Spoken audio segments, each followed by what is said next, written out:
Kebangkitan, episode 29, Pewaris Pengobatan. Ye Bufan melingkarkan lengannya di pinggangnya yang ramping, menjelaskan secara singkat masalah restoran Taoti, dan kemudian berkata, orang ini membuat orang menyentuh ibuku dan mematahkan kedua kakiku. Jadi aku datang ke sini untuk menanyakan minatnya. Mendengar bahwa Bihai Kuan memintanya untuk mencari masalah bagi calon ibu mertuanya dan mematahkan kaki suaminya, ekspresi Gu Qingcheng langsung kembali ke titik beku. Dia melambaikan tangannya kepada Li Xiao dan berkata, aku telah melumpuhkan semua anggota tubuhnya. Iya, Nona, Li Xiao setuju, dan berjalan menuju Bihai Kuan tanpa ragu. Bihai Kuan benar-benar ketakutan, dan buru-buru berteriak, tidak, Nona, tolong jangan, tolong lepaskan aku kali ini, aku masih harus melayanimu. Gu Qingcheng tidak memandangnya sama sekali, dan berkata dengan suara dingin, mulai hari ini, keluarga Gu akan memutuskan semua hubungan dengan perusahaan media Xingyao. Siapapun yang berbisnis dengan perusahaan media Xingyao adalah musuh keluarga Gu saya. Ekspresi Tang Feng dan yang lainnya berubah drastis. Begitu kata-kata ini keluar, itu sama saja dengan memotong kelangsungan hidup perusahaan media Xingyao. Sebelum Bihai Kuan dapat bereaksi, dia mematahkan kaki kirinya dengan sekali klik, diikuti dengan kaki kanan, lengan kiri, dan lengan kanannya. Dalam sekejap mata, Tuan Muda Bi yang awalnya sangat arogan, kini telah menjadi lumpuh dengan anggota tubuh yang terputus. Tapi Gu Qingcheng sepertinya masih marah, dan berkata kepada Li Xiao, kamu segera bawa seseorang ke restoran Taoti, dan hancurkan juga untukku. Tang Feng bergegas maju dan berkata, Nona Gu, kamu tidak perlu khawatir tentang ini, orang-orangku sudah menghancurkannya di sana. Sudah berakhir, siapa yang menyuruhmu menghancurkannya? Gu Qingcheng jelas tidak puas, dan berkata kepada Li Xiao, pergi dan beritahu keluarga Qian bahwa restoran harus direnovasi dalam 3 hari, lalu biarkan aku menghancurkannya lagi. Semua orang yang hadir tercengang, sombong itu terlalu mendominasi. Itu sudah dihancurkan, dan perlu didekorasi ulang lalu dihancurkan lagi. Hanya Nona Gu yang bisa melakukan hal semacam ini. Gu Qingcheng secara alami memiliki idenya sendiri. Keluarga Qian yang tidak bermata terbuka berani memprovokasi calon ibu mertua. Jadi dia harus berperilaku baik dan memberi kesan yang baik pada ibu Ye Bufan. Sementara semua orang tercengang, dia berkata kepada Ye Bufan, baru-baru ini, ada banyak hal yang harus ditangani di properti keluarga. Saya akan segera pergi ke Kabupaten Wufeng, dan saya akan pergi menemui bibi saya ketika saya kembali. Setelah selesai berbicara, dia membawa orang dan meninggalkan perusahaan media Xingyao. Setelah mengirim Gu Qingcheng pergi dengan hormat, Tang Feng datang dan menepuk bahu Ye Bufan, dan berkata dengan kagum, kakak Ye benar-benar luar biasa. Dia bahkan bisa menangani kecantikan bingsan dari keluarga Gu. Aku sangat mengaguminya. Meskipun yang lain tidak berbicara, wajah mereka penuh kekaguman dan kecemburuan. Ye Bufan berpikir bahwa terjepit di antara 3 wanita akan sedikit pusing. Jadi dia tidak ingin menanyakan pertanyaan ini, dan malah berkata kepada semua orang, terima kasih telah datang untuk membantu hari ini. Kerumunan yang dipimpin oleh 4 pemimpin berkata, Tuan Ye, sama-sama, kami harus melayani Anda. Bagaimanapun, orang-orang ini masih cukup mendukung diri mereka sendiri hari ini. Ye Bufan berkata kepada Ma Jiu Ye, kemarilah. Tuan Ma Jiu maju 2 langkah, dan berkata dengan hormat, Tuan Ye, apa lagi yang Anda inginkan? Ye Bufan tiba-tiba mengangkat tangannya dan meninju dada Ma Jiu. Pukulan ini sangat kuat sehingga Ma Jiu mundur 7 atau 8 langkah setelah dipukul, lalu memuntahkan seteguk darah. Pada saat ini, semua orang menjadi pucat karena ketakutan, dan tidak mengerti apa yang dilakukan Ye Bufan, mengapa dia tiba-tiba mulai melakukannya sekarang setelah dia baik-baik saja sekarang. Li Dongyang bertanya dengan heran, Tuan Ye, apa maksudmu? Tapi baru saja dia selesai berbicara, dia tiba-tiba datang ke sisinya dalam sekejap dan menendang kakinya yang lumpuh. Dengan sekali klik, kaki itu langsung ditendang menjadi dua. Pada saat ini, semua orang yang hadir langsung meledak, terutama bawahan Ma Jiuye dan Li Dongyang langsung menjadi heboh. Jika bukan karena keagungan Tang Feng, mereka mungkin sudah mulai saat ini. Ba Liu maju 2 langkah, dan berkata dengan suara dingin, "Ye Bufan, apa maksudmu? Semua orang di sini untuk membantumu, bukankah ini balas dendam?" "Diam, Tuan Ye tidak membalas budi, tapi membantu kita." Itu adalah Tuan Ma Jiu yang berbicara. Dia menyeka darah dari sudut mulutnya, melangkah maju dan berlutut dengan plop, "Tuan Ye, saya akan selalu mengingat kebaikan Anda yang besar, dan mulai sekarang, hidup saya sebagai Ma Jiu akan menjadi milikmu, atas perintahmu." Semua orang di tempat kejadian bingung dan tidak mengerti apa yang sedang terjadi. Mungkinkah Ma Jiu dipukuli dengan bodoh? Bagaimana Anda bisa mengucapkan terima kasih ketika Anda muntah darah setelah dipukuli? Ma Jiu berdiri dari tanah, melihat kebingungan semua orang, dan berkata, 3 tahun lalu, saya menyerang tahap tengah tahap kuning dari tahap awal tahap kuning.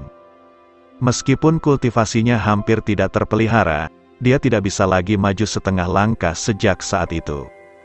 Baru saja, pukulan Ye secara langsung membantu saya memperbaiki meridian yang terluka, menghilangkan kemacetan di dada saya, dan pada saat yang sama membiarkan basis kultivasi saya menembus ke tahap tengah peringkat kuning. Apakah Anda pikir saya harus berlutut, dan terima kasih? Jadi begitu, metode Tuan Ye terlalu luar biasa. Dia menyembuhkan luka dalam Ma Jiu dengan 1 pukulan. Tuan Ye benar-benar orang yang jenius. Dia bisa mencapai peringkat menengah Huang dengan 1 pukulan. Kalau saja dia bisa memukulku juga. Saya sudah lama mendengar bahwa keterampilan medis Tuan Ye adalah supranatural, dan hari ini saya telah membuka mata saya. Semua orang terkejut dan berkomentar, dan kepala botak Liu bertanya dengan curiga, "Tuan Ye, Anda baru saja membantu Ma Jiu menyembuhkan lukanya, tetapi apa yang terjadi dengan kaki Tie Guili?" Patah dan kemudian berdiri, kakinya telah terluka selama bertahun-tahun. Itu harus dipatahkan dan kemudian disambungkan kembali, jika tidak maka tidak dapat disembuhkan. Setelah Ye Bufan selesai berbicara, dia melangkah maju dan meraih kaki lumpuh Li Dongyang. Pertama menggunakan zeki yang kacau untuk membuka meridian yang tersumbat, lalu menarik dan mengirimkannya, dan hanya mendengar bunyi klik, dan kaki yang patah disambungkan kembali. "Oke, sekarang kamu bisa mencoba berjalan, tetapi jangan gunakan kekuatanmu dalam 3 hari. Setelah seminggu, kamu akan sembuh total. Setelah sebulan, kakimu akan dapat pulih ke tingkat kultivasi sebelumnya, dan kamu tidak perlu kruk lagi." Benar-benar, Li Dongyang sangat gembira. Meskipun semua orang memanggilnya Tie Guili tahun ini dan dia telah menciptakan reputasinya sendiri, hanya dia yang tahu rasa sakit di hatinya. Saat pertama kali memasuki sungai dan danau, dia mendapat julukan Ghost Fotli. Saya telah melihat banyak dokter terkenal selama bertahun-tahun, tetapi tidak ada yang bisa menyembuhkan kaki yang terluka ini, jadi saya hanya bisa hidup dalam pengasingan di kota Jiangnan dengan putus asa, menjadi Tie Guili hari ini. Dia mencoba mengambil 2 langkah, dan meskipun kaki kanannya masih belum bisa menggunakan kekuatannya, tidak ada masalah untuk berjalan normal. "Tuan Ye, mulai hari ini dan seterusnya, hidupku juga milikmu. Aku tidak akan cemberut di tengah gunung pedang dan turun ke lautan api."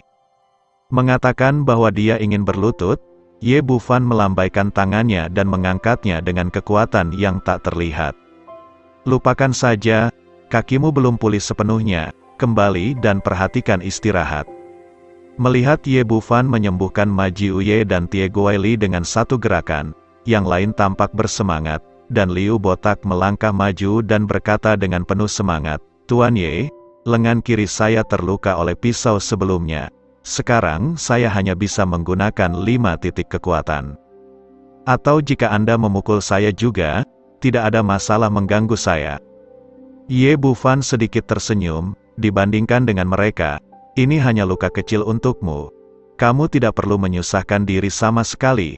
Kamu hanya perlu memijat beberapa kali dan itu akan baik-baik saja. Setelah berbicara, dia mengulurkan tangannya untuk meraih lengan kiri Baliu, dengan cepat meremas kedua tangan dari atas ke bawah, dan setelah sekitar selusin pijatan, dia menepuk bahunya. Oke. Kepala botak merasakan aliran panas dari bahunya, dan lengannya terasa lebih nyaman dari sebelumnya. Dia mengangkat tangannya dan mengayunkan tinjunya 2 kali, dengan kekuatan penuh. Pengekangan dari cedera lengan sebelumnya benar-benar hilang. Tuan Ye, Liu yang berkepala botak benar-benar yakin, dan Anda akan menjadi satu-satunya yang mengikuti mulai sekarang. Perintah Tang Feng membuat mereka mematuhi kata-kata Ye Bufan, dan aura yang dibawa oleh Gu Qingcheng membuat mereka mengagumi mereka, dan kebaikan serta cara yang dia tunjukkan saat ini benar-benar meyakinkan orang-orang yang selalu memberontak ini. Setelah masalah diselesaikan, semua orang bubar. Tang Feng mengikuti di belakang, tidak tahu harus berkata apa. Jadi dia mendengar Ye Bufan berkata, "Kakak Tang, apakah kamu sudah lama tinggal di Huangjie? Ambil kembali pil ini dan minumlah, dan itu akan segera menembus kemacetan." Setelah berbicara, dia menyerahkan pil pembangun fondasi. Tentu saja, dia tahu apa yang diinginkan Tang Feng, dan cara menjadi kekaisaran adalah dengan memberikan rahmat dan kekuatan bersama. Tang Feng mengambil ramuan itu dan berkata dengan gembira, "Kakak Ye, kamu benar-benar dermawan keluarga Tang kami. Mulai sekarang, urusanmu akan menjadi urusan keluarga Tang kami, dan Tuan Tang wajib melakukannya." Setelah meninggalkan perusahaan media Xingyao, Ye Bufan berjalan sendirian di jalan. Meski sudah malam hari, arus orang di jalan belum berkurang, malah lebih banyak dari siang hari. Saat itu pertengahan musim panas, dan malam jauh lebih nyaman daripada siang hari. Orang-orang tua duduk di bangku di pinggir jalan untuk menikmati keteduhan, dan anak-anak berlarian dan bermain. Dia sedang berjalan santai di sepanjang jalan, melewati alun-alun kecil dengan air mancur. Tiba-tiba terjadi keributan di tengah kerumunan yang padat, dan seorang wanita paruh baya berusia 40-an bergegas ke arahnya. Di belakang wanita paruh baya itu ada selusin orang, semuanya memiliki ekspresi marah di wajah mereka, dan berteriak ketika mereka mengejar, "Tangkap dia dan bunuh pedagang manusia sialan ini." Mendengar bahwa itu adalah pedagang manusia, Ye Bufan hendak menangkapnya saat melihat wanita itu berlari ke arahnya. "Adik laki-laki, bantu aku, cepat dan selamatkan aku bukan pedagang manusia." Wanita itu kehabisan nafas, dia tidak bisa lari lagi, jadi dia berhenti dan meminta bantuan Ye Bufan. Ye Bufan memandangi wanita paruh baya itu. Meskipun dia sedikit lebih tua, dia masih sangat cantik, dan dia berpakaian bagus, dengan wajah yang ramah, dan dia sama sekali tidak terlihat seperti pedagang manusia. Pada saat ini, orang-orang di belakang menyusul dan segera mengepung mereka berdua. Wanita itu menjadi pucat karena ketakutan, dan bersembunyi di belakang Ye Bufan dengan meraih lengan Ye Bufan. "Adik laki-laki, bantu aku benar-benar bersalah." Ye Bufan menghentikan kerumunan yang marah dengan tangan terbuka, dan bertanya kepada pria paruh baya di depan, "Saudaraku, apa yang terjadi? Apa yang terjadi?" "Penyelundup yang membunuh putriku, dan hari ini aku harus membiarkannya mati." Saat pria paruh baya itu berbicara, seorang wanita muda berusia 30-an bergegas dari belakang dengan seorang gadis kecil di pelukannya. Gadis kecil itu berusia sekitar 3 atau 4 tahun, dengan 2 kepang kroisan dan rok kasa putih. Sayangnya, wajahnya pucat, giginya terkatup, dan dia berhenti bernapas. Wanita muda itu berteriak, "Penjual manusia sialan, kau membunuh putriku." Wanita paruh baya itu dengan cepat berkata, "Tidak, saya benar-benar bukan pedagang manusia. Saya baru saja melihat kelucuan gadis kecil itu, jadi saya membelikannya sebungkus jeli untuk dimakan." "Dasar pedagang manusia, kamu masih harus berdalih, aku akan memukulmu sampai mati hari ini."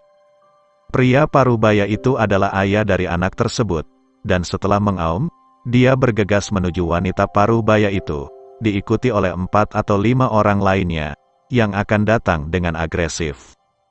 Wanita paruh baya itu gemetar ketakutan, tubuhnya terkepal di belakang Ye Bufan. Ye Bufan mengulurkan tangannya untuk menghalangi, mendorong pria paruh baya itu ke belakang, lalu berteriak, "Berhentilah membuat masalah, anak itu masih diselamatkan." Raungannya mengandung kekuatan batin dari energi sejati yang kacau, yang langsung membuat takut semua orang yang hadir. Wanita muda itu berkata, "Tidak mungkin, ambulans baru saja datang, mengatakan bahwa putriku tidak ada harapan." Setelah dia selesai berbicara, dia mulai menangis lagi, "Putriku yang malang, Tong-tong yang malang, baru saja pergi." Ye Bufan telah melihat situasi gadis itu dengan indera ilahinya. Meskipun dia telah berhenti bernapas saat ini, pupilnya belum melebar dan jiwanya masih ada. Dalam hal ini, dia masih bisa merawatnya. Tetapi jika berlarut-larut, para dewa akan terlambat. Dia berkata kepada wanita muda itu, "Kakak, saya seorang dokter, berikan saya anak itu, dan saya pasti akan menyelamatkannya." Wanita muda itu tanpa sadar mengirim anak itu ke Ye Bufan karena keinginan batinnya untuk kebangkitan putrinya, dan berkata dengan penuh semangat, "Bisakah kamu benar-benar menyelamatkan putriku?" Ye Bufan sama sekali tidak peduli padanya. Dia memeluk gadis kecil itu di lengannya, membalikkan punggungnya dan menghadap ke bawah, lalu mengulurkan tangannya untuk menamparkan punggungnya. Dengan letupan, sepotong jeli menyembur keluar dari mulut gadis kecil itu dan jatuh ke tanah. Ketika para penonton melihat gadis kecil itu memuntahkan jeli yang macet, harapan muncul di hati mereka, tetapi kemudian mereka menemukan bahwa wajah gadis kecil itu masih pucat, dan tidak ada tanda-tanda kebangkitan. Wanita muda itu tampak putus asa, tidak ada gunanya, dokter baru saja mengumumkan bahwa Tong-tong sudah meninggal. Ayah anak itu berkata, "Membunuh membayar seumur hidup, wanita jahat ini harus dibunuh hari ini." Pada saat ini, sirene yang melengking berbunyi, lalu 3 mobil polisi berlari kencang dan berhenti di samping kerumunan. Perhatian orang-orang tiba-tiba tertarik oleh mobil polisi, tetapi Ye Bufan tidak terlalu peduli. Dia membaringkan gadis kecil itu di tanah, mengeluarkan jarum perak, dan mulai melemparkan 9 jarum yang mengembalikan jiwa.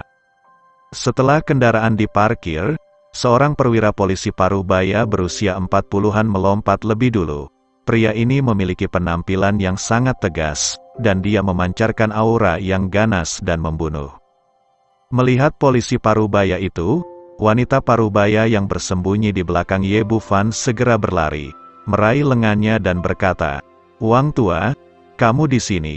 Mereka bilang aku pedagang manusia, tolong buktikan padaku." Ayah anak itu langsung berkata, "Petugas, wanita ini adalah pedagang manusia. Dia membunuh putriku."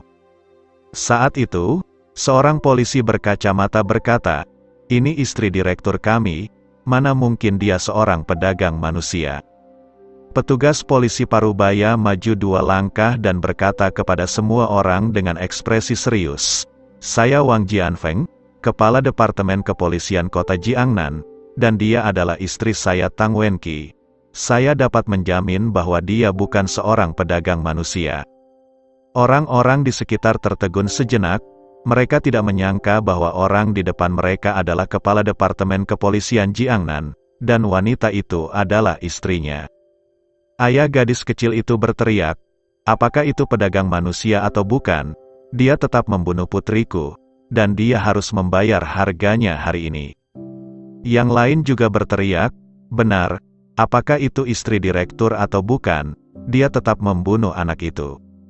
Tangkap, dia harus ditangkap, wanita yang kejam, dia harus dihukum mati." Tidak masalah jika Anda direktur, jika Anda berani melindungi istri Anda, saya akan segera menemukan media untuk mengekspos Anda. Wang Jianfeng mengerutkan kening, dan berkata kepada semua orang, "Jangan khawatir. Semuanya, sebagai direktur Departemen Kepolisian, saya tidak akan pernah membela kekurangan saya, tetapi saya harus memahami situasinya dengan jelas. Aura Wang Jianfeng pada awalnya sangat kuat, tetapi setelah mengucapkan kata-kata ini, keluarga segera menjadi sangat tenang. Dia menoleh untuk melihat wanita parubaya itu dan berkata, "Xiao Qi, apa yang terjadi?" Nama wanita parubaya itu adalah Tang Wenqi. Dia tersedak dan berkata, "Aku benar-benar tidak bersungguh-sungguh. Aku baru saja melihat gadis kecil itu sangat imut, jadi aku membelikannya sekantong jeli untuk dimakan. Siapa tahu ini akan terjadi." Mendengar hasil ini, hati Wang Jianfeng dengan cepat tenggelam ke dasar, terlepas dari apakah istrinya sengaja melakukannya atau tidak. Pada akhirnya karena dialah dia menyebabkan kematian gadis kecil itu. Sebagai kepala departemen kepolisian, dia secara alami tahu betapa seriusnya kematian karena kelalaian. Meskipun hukuman mati tidak akan dijatuhkan, hukuman penjara tidak bisa dihindari. Namun, meskipun dia tidak memihak, sangat sulit untuk mengirim istrinya ke penjara dengan tangannya sendiri. Ketika dia berjuang di luar, istrinya menghidupi seluruh keluarga sendirian. Ketika orang tuanya sakit, dia tidak ada di sisinya, dan istrinya merawat mereka sendirian. Setelah akhirnya kembali ke tempat itu sendirian, suami istri itu dipertemukan kembali. Namun karena suatu hal, keduanya tidak dapat memiliki anak, dan mereka tidak pernah memiliki anak sendiri. "Istri saya selalu menyukai anak-anak, tetapi dia tidak memiliki anak sendiri. Oleh karena itu dia berinisiatif membeli jeli untuk gadis kecil itu hari ini. Tapi bagaimanapun juga, gadis kecil itu meninggal, dan aku harus memikul tanggung jawab." Memikirkan hal ini, dia mengertakkan gigi dan berkata kepada bawahannya, "Borgol dia dan bawa dia kembali untuk ditangani." Melihat hendak menangkap istrinya, polisi berkacamata itu berkata, "Direktur, ini tidak bisa diterima. Tidak ada yang salah dengan itu, ini perintah, cepat dan lakukan." Nada bicara Wang Jianfeng tegas, tetapi ketika dia mengucapkan kata-kata ini, hatinya terpelintir seperti pisau, dan dia bahkan tidak berani menatap istrinya. Tang Wenqi tampak putus asa, mengetahui bahwa segala sesuatunya tidak dapat dihindari. Dia hanya bisa mengulurkan tangannya dengan ekspresi sedih. Jika dia benar-benar masuk penjara, maka dia tidak akan memiliki harapan untuk memiliki anak. Berpikir bahwa dia tidak akan pernah memiliki anak sendiri, dua garis air mata mengalir seperti mutiara dengan tali putus. Menghadapi keluarga gadis kecil itu, petugas polisi lainnya tahu bahwa mereka tidak punya pilihan lain selain melepaskan borgol dan memborgol pergelangan tangan Tang Wenqi. Pada saat ini, seseorang di dekatnya berteriak, "Tunggu sebentar, tidak perlu melakukan ini. Gadis kecil itu masih bisa diselamatkan." Fiksi silaturahmi. Ye Bufan yang berbicara, setelah membersihkan aktivitas yang menghalangi jalan napas, dan setelah penyelamatan darurat, gadis kecil itu keluar dari bahaya. Polisi berkacamata itu segera berhenti, dan semua orang mengikuti suara itu, dan melihat Ye Bufan sibuk di samping gadis kecil itu. Pada saat ini, puluhan jarum perak telah dimasukkan ke dalam tubuh kurusnya. Melihat hal itu, ayah gadis kecil itu langsung marah, dan berteriak, "Apa yang kamu lakukan? Putriku sudah meninggal, dan kamu masih ingin dia hidup damai." Setelah dia selesai berbicara, dia bergegas untuk mencoba yang terbaik, tetapi didorong kembali oleh Ye Bufan. "Jika kamu tidak ingin putrimu mati, jangan bertindak gegabah." Seorang wanita tua berteriak, "Omong kosong, kata dokter cucu perempuan saya sudah meninggal. Anda tidak boleh melukai tubuhnya." Sebelum dia selesai berbicara, Ye Bufan sudah bergerak seperti kilat, dengan cepat mengambil kembali semua jarum perak di tubuh gadis kecil itu, lalu memijat dadanya 2 kali. Wajah pucat gadis kecil itu segera berubah menjadi kemerahan, dan kemudian dia menangis. Gadis kecil itu duduk dari tanah sambil menangis, mencari-cari ibunya dengan sepasang mata besar berair. Sontak semua orang yang hadir tercengang. Tidak ada yang mengira gadis kecil yang dinyatakan meninggal itu ternyata dihidupkan kembali. "Tong-tong, tong-tongku," wanita muda dan pria paruh baya itu menangis kegirangan, dan mereka bergegas menuju anak mereka bersama. Tang Wenqi meletakkan tangannya dan tidak bisa menahan tangis dengan keras. Dia meneteskan air mata kegembiraan, dan akhirnya dia tidak harus masuk penjara. Wang Jianfeng menghela nafas lega, dan ekspresinya mereda, dan akhirnya dia tidak harus mengirim istrinya ke penjara dengan tangannya sendiri. Dia melangkah dan meraih tangan Ye Bufan. Anak muda, kamu benar-benar ahli dalam pengobatan, terima kasih banyak. Tang Wenqi juga berlari dan berkata dengan rasa terima kasih, adik, terima kasih, tanpamu hidupku akan berakhir. Ye Bufan berkata, bukan apa-apa, saya seorang dokter, inilah yang harus saya lakukan.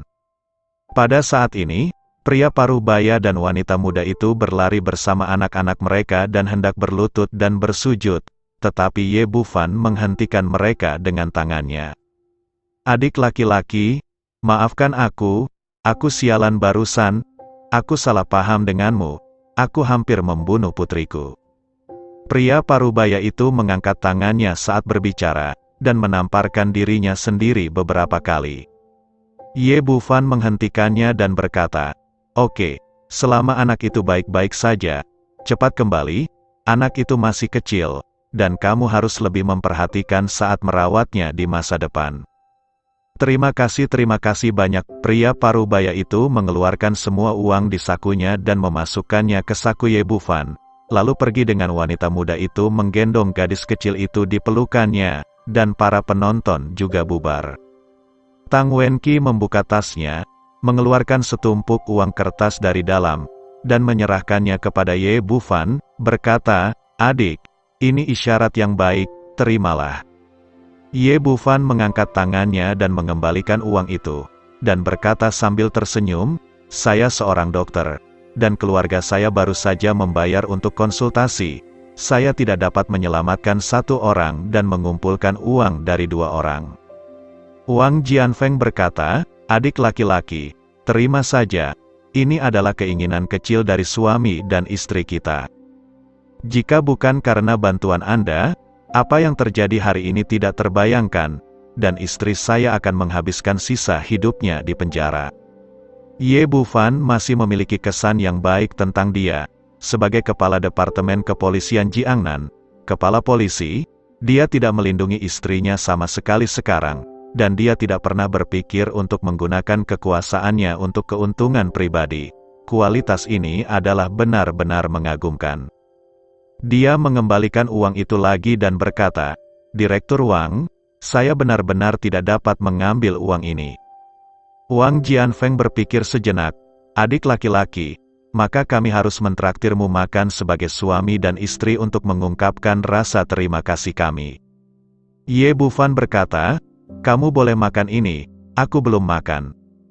Di restoran Taoti, dia dimanjakan setelah memesan makanan, dan dia belum makan, jadi dia memang sedikit lapar. Oke, aku baru saja pulang kerja. Wang Jianfeng kembali ke mobil dan berganti pakaian kasual. Lalu mereka bertiga langsung pergi ke restoran Sichuan terdekat. Setelah duduk, dia berkata, adik, setelah berbicara lama, aku masih belum tahu namamu. Kamu Bufan, Wang Jianfeng berkata dengan penuh terima kasih. Xiaoye, kamu akan menjadi saudaraku mulai sekarang, dan bisnismu akan menjadi bisnisku. Tang Wenqi berkata, Xiaoye, keterampilan medismu benar-benar luar biasa. Setelah kecelakaan itu, saya menelepon 120 untuk layanan darurat. Dua dokter yang datang mengatakan bahwa gadis kecil itu putus asa. Saya tidak menyangka Anda akan menghidupkannya kembali. Anda hanyalah seorang dokter ajaib. Tidak apa-apa. Saat itu, gadis kecil itu hanya menahan nafas, tapi dia tidak benar-benar mati, perawatan tepat waktu masih bisa menyelamatkannya. Ye Bufan berkata, kakak ipar, kamu benar-benar harus berhati-hati di masa depan. Anak itu terlalu kecil dan cobalah untuk tidak makan jeli, terutama saat berlari. Trakea muda tersumbat, ekspresi kesepian melintas di wajah Tang Wenqi. Saya tahu, saya membuat kesalahan hari ini. Dan itu juga karena saya tidak punya anak dan tidak punya pengalaman.